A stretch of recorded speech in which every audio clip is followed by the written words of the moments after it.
Today I'm going to show you guys my top 3 exercises for building glutes.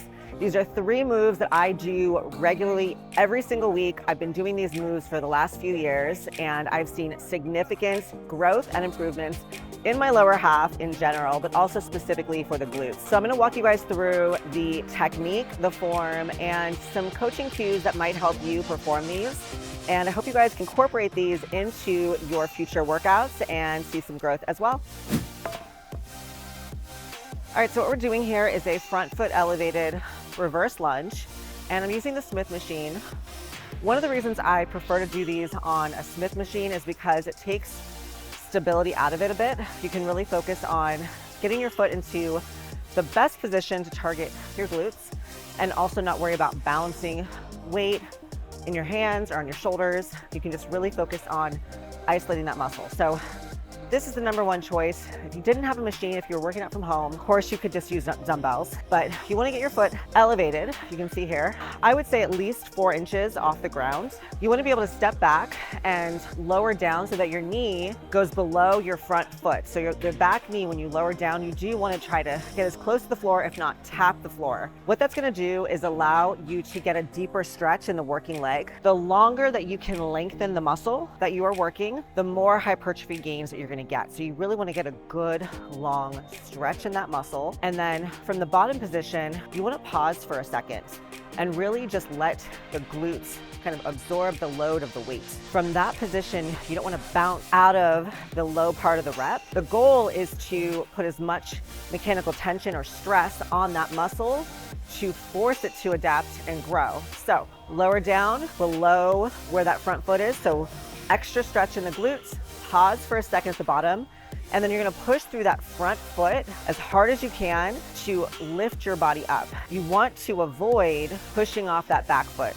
I actually had a coach one time tell me, instead of even putting the foot down like this, where you could actually, push off, they made me put my foot like that so I couldn't even use the ball of my foot to push off. So if you find yourself cheating and pushing off that back foot, put the top of your foot to the floor, and you'll notice you really can't push off very hard at all. These are very, very isolating. You don't need to go extra heavy. For most people, if you are a beginner at this, probably don't even need weights, frankly. This is a lightweight for me, but I would say I wouldn't go a whole lot heavier. The idea is you want to focus on putting as much tension on the glute and take out momentum.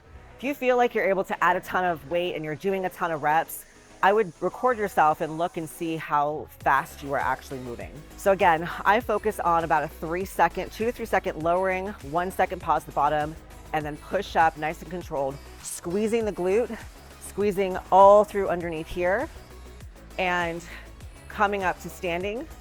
My last tip, when you come up to standing, you're not gonna lock the knee out. So you're gonna keep a soft bend to this front leg.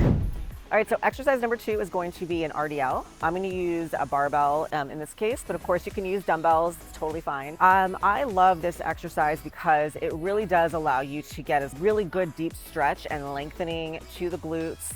You also get a little bit of hamstrings as well, which isn't a bad thing. The biggest difference between an RDL and a stiff leg or straight leg deadlift is with an RDL, you're going to have a little bit more knee flexion, which means you're going to, again, lengthen the glutes more. With a stiff leg or straight leg deadlift, you just have a soft bend to the knee. So that's primarily going to be hamstrings and a tiny bit of glutes. So it really depends on what you're trying to focus on. For this exercise, the key points here are to make sure that you are having really, really good posture to start with. I would say lift your chest up to the ceiling, brace your stomach, so keep your abs in really tight.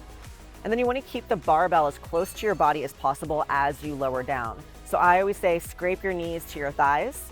That's how close the bar should be to your body the entire time.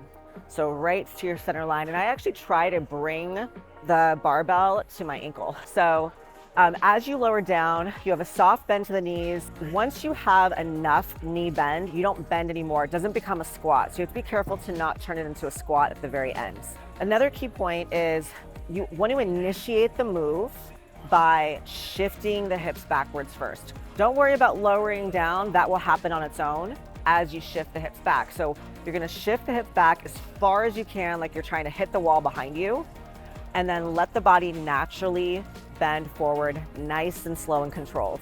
So just like the other exercise, I usually give it a 2 to 3 second count. And I say slower as you lower.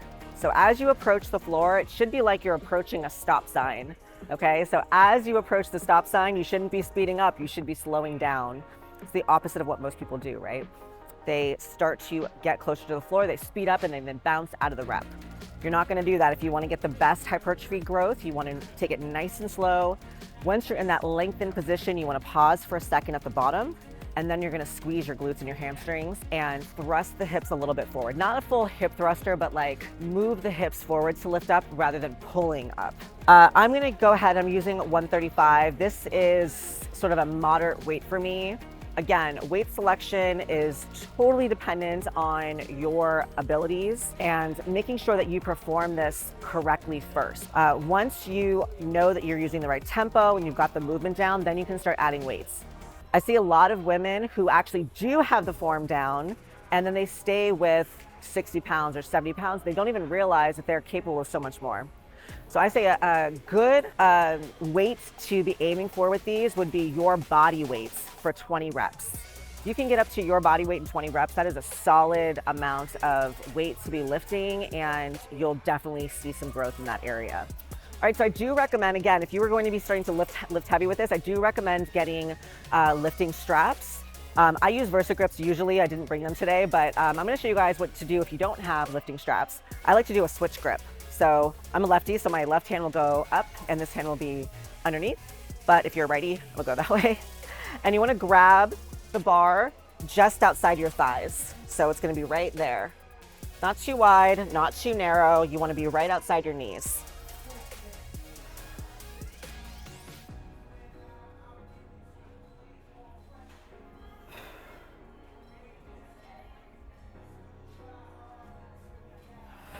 All right, we made it to the third exercise. I have walked past this for many, many years and never used it until about 3 years ago. And I would say the 45-degree hyper is probably up there with not only best glute building, but also specifically upper glutes, which is why I included it in this workout. I find when you performed correctly, a lot of people feel this in their low back because they're just doing a back bend and they're not using the glutes. Again, just like with RDLs and even with the reverse lunges, it's a lot more mental focus and really the technical aspect of stuff that you don't see. Like if you're just looking at someone performing it, it just doesn't look like a whole lot. You don't realize all the stuff that's going on. So it's really, really important to start to understand the technical aspect of the move and what someone is moving, where their foot placement is, where they're pushing through, all these different things. You want to position this so that you can fold over it really easily. It should be just below your hip bone so that you can get full extension at the bottom. A lot of people stop too short and a lot of people go way over. So your range should be all the way down. You want to lower as far as you can. And then when you come up, you're basically going to be in a straight line along this angle. So 2 big tips when you're doing this. The first thing is before you start the move, you want to contract your glutes and your hamstrings. So I get those muscles engaged first before I even start lowering my body down. If you just lower your body down, the first thing that's gonna kick in is your back. So you want to activate those muscles first, contract, squeeze, put tension in the lower half, and then use those muscles to control your torso to lower you down. The second thing is, I try to keep a soft bend to the knees. It's difficult with this particular machine because you have bigger quads like I do. There's not a lot of room to bend the knees. But if you can, try to keep a softer bend, again, just like the RDLs. That bend helps to just isolate the glutes even more. You can put your feet in different positioning. I would play around with it and see what you feel. A lot of times I just turn my toes open, but you can also have them more open, more straight, perfectly straight. Give that a try and see which foot positioning you like. And then again, when you are coming up, you are going to thrust the hips into this pad. So it's not just a lift up, it's a thrust into the pad here. You wanna lower down, nice and controlled, just like the other moves, 2 to 3 seconds to go down, and then a forceful thrust into this pad till your torso is in line with this angle. And then once you're in that position, you're gonna squeeze really hard, like even more contraction, and control back into that next repetition. Personal best is, I think it's 135 for 25 reps. So again, once you have the form down, don't underestimate how much you can do. I see a lot of people who are strong that just stick with the same weight. I don't know, they think that this is maybe just a minor accessory move that you couldn't go heavy.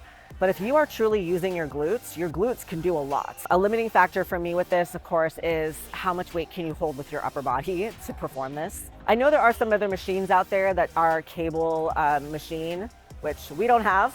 So for right now, this is an exercise that I use throughout all of my training, whether it's the beginning of the workout or somewhere intra workout, I'll put this in there.